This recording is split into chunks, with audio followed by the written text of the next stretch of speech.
যাদের মাথা বিক্রি করে ক্ষমতায় রয়েছে তাদের কারো ছাড় দেওয়া হবে না। এই নির্বাচন কমিশনারও আমাদের বিপ্লবকে বিক্রি করে সে ক্ষমতায় এসেছে, প্রধান কমিশনার রয়েছে, কমিশনার রয়েছে, তাদেরকে ছাড় দেওয়া হবে না। আমরা দেখতে পাচ্ছি আগামী 13 তারিখ নিয়ে বাংলাদেশে একটি নতুন বার্তা চলছে। আমরা আমাদের স্পষ্ট বক্তব্য, যারা বিগত দিনের স্বৈরাচার ছিল, স্বৈরাচার দোষর ছিল, তাদের বিচার হতেই হবে। তাদের বিচার না হওয়া পর্যন্ত যারা আমরা অনিবন্ধিত রাজনৈতিক দল রয়েছি, নিবন্ধিত রাজনৈতিক দল রয়েছি, সংগঠন রয়েছি, প্রেসার গ্রুপ রয়েছি, আমরা অবশ্যই এই বিচার না হওয়া পর্যন্ত আন্দোলন চালিয়ে যাব। আর আজকের এখানে যে উদ্দেশ্যে বসা, স্পষ্ট বক্তব্য, আমরা এদেশে রাজনীতি করতে এসেছি, চুরি করতে আসি নাই, বাটপারি করতে আসি নাই, নতুন স্বৈরাচার জন্ম দিতে আসি নাই। আমরা দেখতে পাচ্ছি এই কমিশনের স্বৈরাচারের দোষগিরি করছে।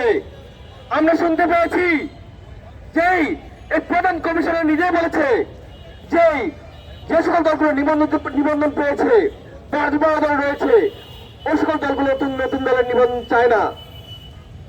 এটা একটি স্বৈরাচারী আচরণ। অতএব এই বাংলাদেশে আমরা স্বৈরাচার তৈরি হতে দেব না। যারা স্বৈরাচার তারা দামাদারি করবে, চামচামি করবে, দালালি করবে, স্বৈরাচার তৈরি হওয়ার সুযোগ করে দিবে, তাদের বিরুদ্ধে আমাদের আন্দোলন চলবে। ভারতে 1000 দল নিবন্ধন রয়েছে, বাংলাদেশে মাত্র 144 দল আবেদন করেছে। 18 কোটি মানুষ অফিসিয়ালি রয়েছে, আমরা মনে করছি আরো বেশি রয়েছে, 20 কোটি 22 কোটি রয়েছে। তাহলে 144 দল নিবন্ধন পেলে কি সমস্যা? প্রয়োজনে তাদেরকে ক্যাটাগরি করে দিন, ABCD ক্যাটাগরি করে দিন।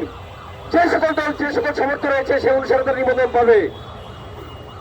এখন নতুন নিয়ম করা হয়েছে যে আপনি কোন প্রতীক ছাড়া, নিজের দলের প্রতীক ছাড়া নিবন্ধন করতে পারবেন না।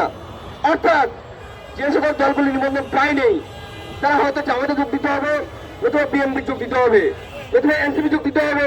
কেন ভাই, কেন আমি জামাত, বিএনপি, এনসিপি যোগ দিব? আমার দল করার অধিকার আছে, প্রতীক নেওয়ার অধিকার আছে, আমার প্রতীক দিয়ে আমি নির্বাচন করব। আমি কেন জামাত, বিএনপি, এনসিপিতে যোগ দিয়ে নির্বাচন করব? এটা নতুন একটি স্বৈরাচার তৈরি হওয়ার লক্ষণ। অতএব স্পষ্ট করে বলতে চাই, আপনি প্রয়োজনে 300টি আসনকে ভাগ করে দিন। যে দল যতগুলো আসন পেতে সক্ষম, নিবন্ধন প্রক্রিয়ায় 100, 200, 300, 50, 40, 20 কিংবা 5টা আসন প্রয়োজনে আপনি ক্যাটাগরিতে ভাগ করে দিন। তবুও 144 দলকে নিবন্ধন দিন। কারণ হচ্ছে যে যদি নিবন্ধন না দেন তাহলে আপনি আঙুল দিয়ে দেখিয়ে দিচ্ছেন আপনি নিবন্ধন পাননি। আপনি বিএনপিতে যোগ দিন, জামাতে যোগ দিন, আপনি এনসিপিতে যোগ দিন, আপনি গণ অধিকার যোগ দিন, আপনি এমপিতে যোগ দিন। কারণ ওই দলের পদ থাকলে কেবল প্রতিটি নির্বাচন করা যাবে। তার মানে আপনি একটি স্বৈরাচারের ইঙ্গিত দিচ্ছেন, নতুন স্বৈরাচার তৈরি হওয়ার ইঙ্গিত দিচ্ছেন। সাবধান করে দিচ্ছি, সতর্ক করে দিচ্ছি, যারা নতুন স্বৈরাচার তৈরি করতে ইঙ্গিত দিবেন, ঠেলে দিবেন, তাদের বিরুদ্ধে আমাদের আন্দোলন চলবে। আমরা আন্দোলন গড়ে তুলব। মৌলিক বাংলার উপর যে হামলা চালিয়েছেন, এই হামলা শুধু মৌলিক বাংলার হামলা নয়, প্রয়োজনে আমরা সকল দল মিলে এই হামলার বিরুদ্ধে আন্দোলন গড়ে তুলব ইনশাআল্লাহ, এবং নিবন্ধন নিয়ে গড়ে ফিরবো। ধন্যবাদ সবাইকে। আসসালামু আলাইকুম।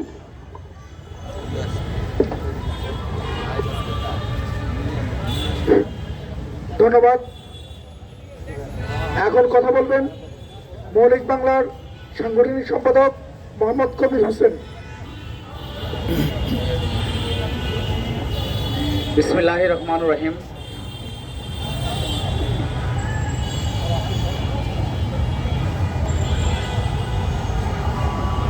বিসমিল্লাহির রহমানির রহিম।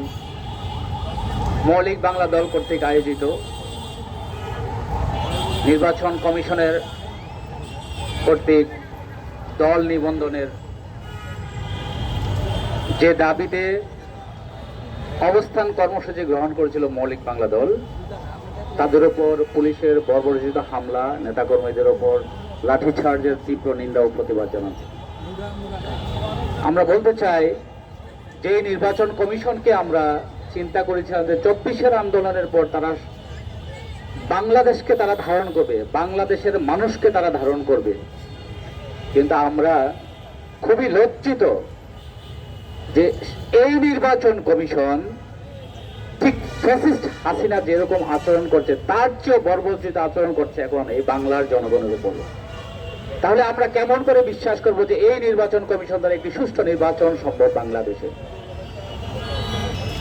এবং তারা নিবন্ধনের নামে প্রত্যেকটি দল যাদেরকে সর্বোচ্চ তদন্তের মাধ্যমে নির্বাচিত করেছে তাদের উপর বৈষম্য এবং এই নেতাকর্মীদের উপর আক্রমণাত্মক মনোভাব, আমরা সত্যি অবাক হয়েছি যে এই বাংলাদেশকে আমরা চেয়েছিলাম।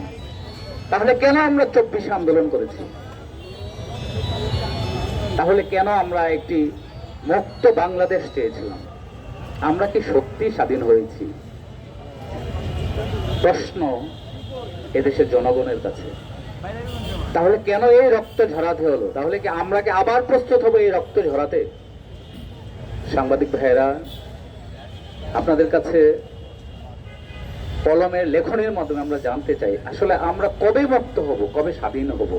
আসলে কি আমরা স্বাধীন হতে পেরেছি? তাহলে কি আমরা আবার প্রস্তুত হব আরেকটি যুদ্ধের জন্য? এভাবেই কি বাংলাদেশে চলতে থাকবে? আমাদের ছেলেমেয়েরা, আমাদের সন্তানেরা আমরা কোথায় রেখে যাবো তাদেরকে?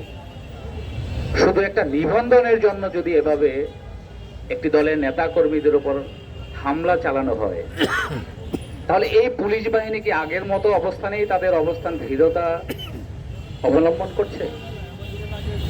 তাহলে এই পুলিশ বাহিনীকে আমরা কি সংস্কার থেকে মুক্ত করব, না আবার সংস্কার করবো এই পুলিশ বাহিনীকে? আমরা বলতে চাই নির্বাচন কমিশনের যে কমিশনাররা আছেন, আপনারা মাটির দিকে তাকান, এই দেশের মাটির দিকে তাকান। আমার মনে হয় না যে আপনারা এই দেশের মাটির দিকে তাকান। জনগণের টাকায় এসি গাড়িতে, এসি বাড়িতে, এসি অফিস, আমার মনে হয় না যে এই দেশের আলো বাতাস আপনাদের মধ্যে লাগে। আপনারা শীতকালীন সময়ে চলে যান দেশের বাইরে, গরমকালে চলে যান দেশের বাইরে, শীতকালে আবার চলে আসেন দেশে। আপনাদের মনে হয় এটাই কাজ, জনগণের টাকা দিয়ে ভোগ বিলাস এটাই করতে চান। যদি জনগণকে ধারণ করতেন, এদেশের মানুষকে ধারণ করতেন, তাহলে অবশ্যই এদেশের মানুষের পালসগুলো আপনারা বুঝতেন।